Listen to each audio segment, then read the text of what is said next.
1965 Mustang, fresh restoration, painted in Camaro Synergy green. There's something left under the hood, and hood was shut on it, so they tried pressing that back down, but it caused a volcano effect. It took a lot of patience and skill to rework this metal back flat. This is an aftermarket hood from the get-go for the restoration. So this isn't for the guy out there that got some eBay China PDR tools that's out there detailing your car and doing your headlight restoration. This is for the big boys here.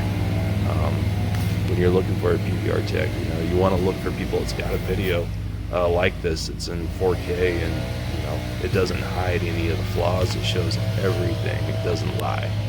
So thanks for watching. And